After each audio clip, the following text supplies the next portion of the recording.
Friends, अब आप ये सोच रहे होंगे भाई ये JVM क्या है, ये हम क्यों यूज़ कर रहे हैं। एक्चुअली ये JVM किस वजह से हम यूज़ करते हैं। पिछली वीडियो ट्यूटोरियल में ये तो हमारा हो गया कि जावा तो हमने इंस्टॉल कर दिया। इससे पहले जावा कंपाइलर का एरर आ रहा तो वो भी हमने रिजॉल्व कर दिया। उसके बाद हमने ये देखा कि भाई ये लास्ट में ये बात कह दी कि भाई JVM भी होता है एक जावा डेवलपमेंट किट के साथ, JDK के साथ JVM होता है जिसकी वजह से हमारा प्रोग्राम रन होता है। अब ये JVM है क्या, तो आज की इस वीडियो ट्यूटोरियल में हम JVM के बारे में पढ़ेंगे और इससे रिलेटेड जो और मज़ीद सवाल होंगे उसको हम कवर करेंगे। टाइम को वेस्ट किए बगैर हम हमारी वीडियो की तरफ बढ़ते हैं। तो अस्सलाम वालेकुम गाइज़, मैं हूँ यासिर यूसुफ ओनर और मैं आपको वेलकम करता हूँ।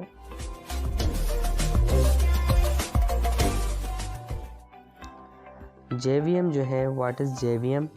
JVM stands for Java virtual machine. ये इसका फुल फॉर्म है जावा वर्चुअल मशीन JVM का। It is a abstract machine. It is a determination that gives runtime environment in which Java bytecode can be executed. JVMs are available for many hardware and software platform. In simple words हम ये कह लें कि भाई JVM का full form तो Java virtual machine हो गया, जिसे नाम से वो क्लियर हो रहा है वर्चुअल मशीन है ये एक। सही है। इसका ये है कि हमारा जो रन टाइम एनवायरनमेंट होता है, जो हमारे बाइट कोड बनाता है, जो हमारा सोर्स कोड को बाइट कोड में कन्वर्ट करता है और रन टाइम एनवायरनमेंट के थ्रू जो हम बाइट कोड को एग्जीक्यूट करते हैं, तो ये एक्चुअल में इस हवाले से सॉफ्ट जो है JVM है कि हमारे हार्डवेयर्स में सपोर्ट करता है ताकि हम जावा को रन करवा सकें वर्चुअली। अब इसके हवाले से अब ये काम किस तरीके से कर रहा है, हाउ डज़ इट वर्क या हाउ डज़ JVM वर्क्स। इसके लिए है कि JVM act as a run time engine to run Java application. से ना रन टाइम इंजन की तरह काम करता है ताकि हमारी जावा की जो एप्लीकेशन है उसको हम रन कर सकें या रन करवा सकें। JVM is the one that recalls the primary technique present in Java code. JVM is a part of JRE. अब ये हो गया JVM जो है एक प्राइमरी टेक्निक है कोड को प्रेजेंट करने की, जो हमारे कोड है जावा को उसको प्रेजेंट करता है। अब ये है कि JVM पार्ट है हमारा JRE का, जिसमें मैंने आपको कहा था ना कि JVM JDK से ही है। ये कैसे? क्योंकि JVM JRE का पार्ट हो गया और JRE JDK के साथ आता है। तो ये है कि JRE जो हमारा JDK है हम इंस्टॉल तो कर लेते हैं, लेकिन उसके लिए हमें JRE इंस्टॉल करना पड़ता है और इसी तरीके से JRE JVM के बगैर काम नहीं करेगा। अब ये कि जावा एप्लीकेशंस आर कॉल्ड वोरा। जावा की जो भी एप्लीकेशंस होते हैं उनको हम वोरा कहते हैं। अब ये भाई वोरा क्या है? इसका मकसद है राइट वंस रन एनीवेयर। आप एक दफ़ा लिखें और हर जगह पे इसको रन करवा सकते हैं। This means a programmer can develop Java code on one system and can anticipate that it should run on some other Java enabled system without any adjustment. अब ये है कि भाई हमारा कोई सिस्टम, हमने एक सिस्टम में बना दिया हमारा कोई प्रोग्राम, हम उसको दूसरे सिस्टम में चला सकते हैं कोई भी एडजस्टमेंट किए बगैर। तो this is all possible because of JVM। ये सारी चीज़ें जो भी हमारी JVM की वजह से हैं। अब इसके पॉइंट में हम देखा जाए, व्हेन वी कंपाइल, एग्जांपल में हमने ले लिया a.java फाइल, तो ये क्या करता है कि a.java फाइल कन्वर्ट करता है हमारे बाइट कोड बनाता है सोर्स कोड को। तो वो जो बाइट कोड बनता है उसकी एक्सटेंशन हो जाती है। एग्जांपल में फ़ाइल हमने a लिए ना, तो a डॉट क्लास, जो बाइट कोड की हमारे फाइल की एक्सटेंशन होती है वो होती है dot class.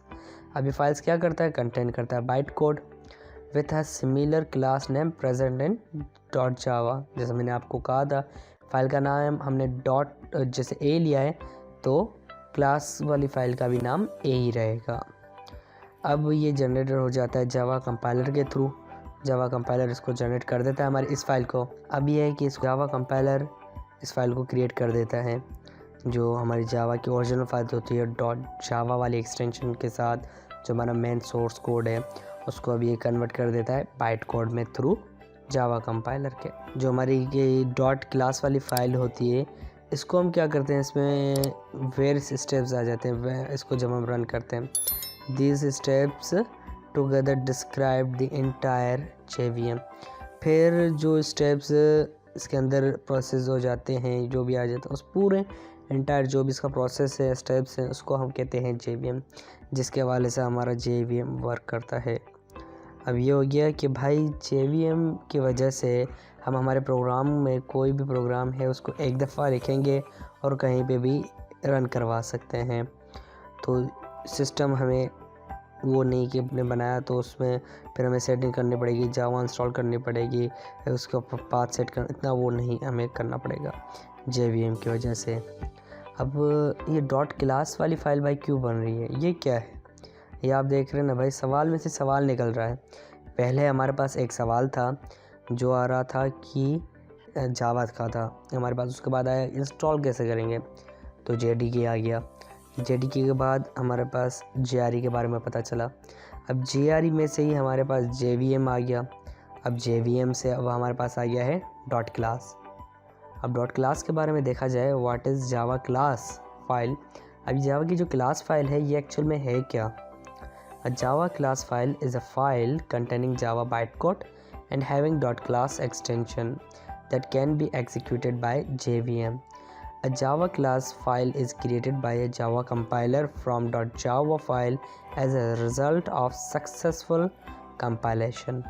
As we know that a single Java programming language source file called .java file, short file के लिए या .java file may contain one class or more than one class. So if a .java file has more than one class, then each class will be compiled into a separate class file.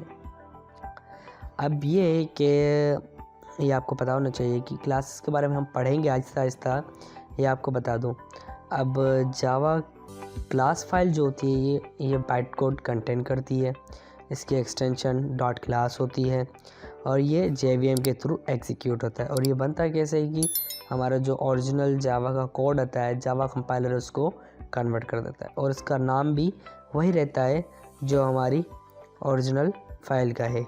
यही है नहीं, जो हमारी original file का नाम होता है वही नाम नहीं रहता, इसमें एक चेंजिंग होती है। वो क्या होती है वो हम वीडियो में देखेंगे, जब इसका हम प्रैक्टिकल करेंगे तो भी आपको बताऊंगा मैं। अभी ये आपको जस्ट बता रहा हूँ क्लास का जो हमारा नाम होता है, ये आप याद रखना, मैं कह रहा हूँ जो क्लास का नाम देंगे हम वही हमारी इस फाइल का भी नाम बनेगा, ठीक है। उसके बाद अब ये है कि हमारे पास अगर कोई एरर नहीं आता है ना तो ही हमारी क्लास फाइल बनती है, अदरवाइज़ हमारी क्लास फाइल नहीं बनेगी। हमें बताएगा कि भाई कोई ये एरर आ रहा है, आप पहले इसको चेक करें। और आपको एक बात ये पता होना चाहिए कि हमारे एक जावा फाइल है उसमें एक क्लास तो होती है, अगर एक से मज़ीद क्लासेस भी हैं ना तो भी हम क्या करते हैं उसको ऐड करेंगे। उसको ये होता है कि हमने जैसे उसको कंपाइल किया फिर उतनी वो हर एक सेपरेट क्लास बनती जाएगी। क्लास 10 क्लासेस हैं तो जावा की क्लास फाइल जो है वो भी 10 बन जाएंगी। इस तरीके से कंपाइलर्स को क्या करते हैं, सेपरेट फाइल्स बनाता जाता है। तो अब ये है कि हमारा थ्योरी बहुत हो गई, अब हम हमारा प्रैक्टिकल स्टार्ट करेंगे। अब प्रैक्टिकल के हवाले से हम क्या करेंगे, हमारी जो नेक्स्ट वीडियो ट्यूटोरियल होगी उसमें हम हमारा फ़र्स्ट प्रोग्राम बनाएंगे। खैर मेरा तो नहीं, आपका तो फर्स्ट प्रोग्राम होगा। अगर आपने जावा फर्स्ट टाइम पढ़ रहे हैं, बिगनर हैं, तो आपके हवाले से ये फ़र्स्ट प्रोग्राम होगा। तो कल हम हमारा फ़र्स्ट प्रोग्राम बनाएंगे, आपका फ़र्स्ट प्रोग्राम बनाएंगे और ये देखेंगे कि जावा में हम किस तरीके से बना सकते हैं। और ये है कि हम अलग अलग एनवायरनमेंट यूज़ करेंगे, IDE भी कुछ यूज़ करेंगे। मैं आपको 2-3 जगह यूज़ करके बता दूंगा, अब जो आपको बेस्ट लगे आप वो यूज़ कर सकते हैं। तो बस आज की इस वीडियो ट्यूटोरियल में तो इतना ही है कि हमने JVM के बारे में पढ़ लिया।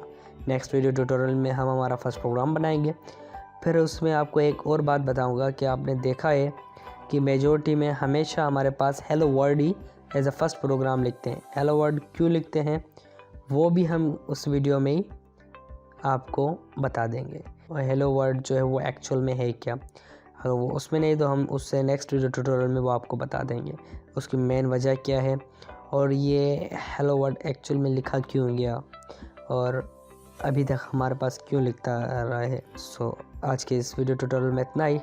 सो till then, thanks for watching.